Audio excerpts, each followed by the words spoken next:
You need money. Let me tell you, period. It's as simple as that. There is no other way around it. Money is not everything. But as far as the matters of economy is concerned, you will be surprised how crippled your life will be. Are we together now? The person who is sick cannot reach the hospital. But the person who is poor, everything you need is around you. But the wherewithal to make it yours, that is even more disastrous.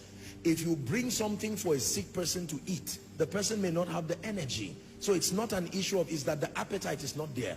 But a poor man will pass every shop available, everything available, but the means to connect it to your destiny is not there. And remember, when we talk about finances, I will emphasize again that this is not some mundane carnal quest for materialism. But let me tell you, I'm a responsible man of God, and I believe in responsible Christianity that administers to you the whole counsel of God.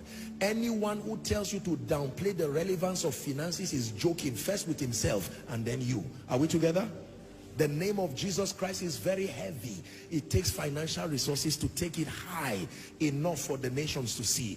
The needs that surround your life, most of us here, if we're to read your prayer request, over 70 to 80% of them will largely be dependent on finances. Finance is very important because it can solve so many things. Cannot give you peace, but it can enhance the atmosphere that gives you peace.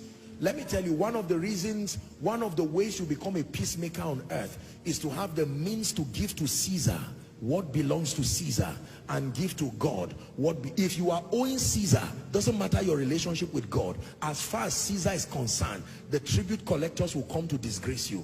When Jesus was ministering, they came and said, you claim to be a man teaching righteousness, yet you are owing the law.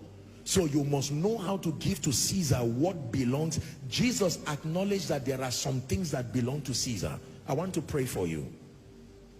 The kind of Christian experience where you love Jesus Christ, but then you are being incapacitated economically. I've told you that many people, because of this economic backwardness, it can tilt you towards the corridors of compromise. God can bless you, so bless you that you solve your financial problems. It does not become a concern again. Your concern now becomes building destiny and the purposes of God. Thinking about money day and night is idolatry, is a curse. It was never supposed to be that way.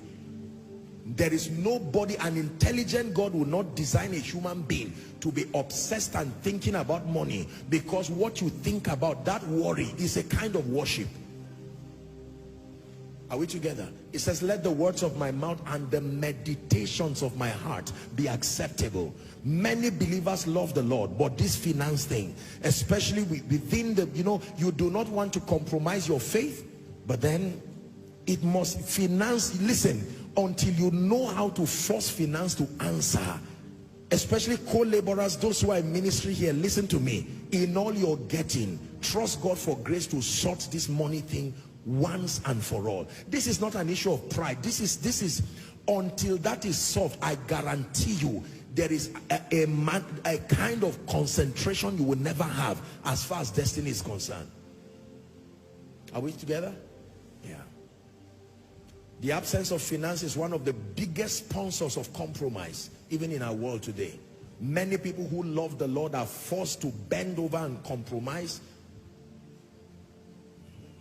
Give to Caesar what belongs to Caesar. Let me pray for you.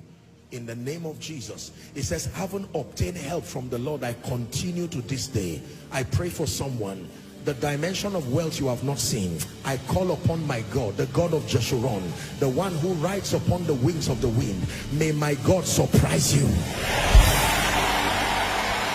May my God surprise you. May my God surprise you. May my God surprise you. Open up strange financial gates for you. Connect you to strategic helpers. Give you wisdom to manage and multiply your resources in the name of Jesus Christ. Hear me? And your acquisition of financial resources will not be at the expense of your relationship with Jesus. The wealthier you are, the more passionate you will be about the things of God. With it you will be a blessing to many.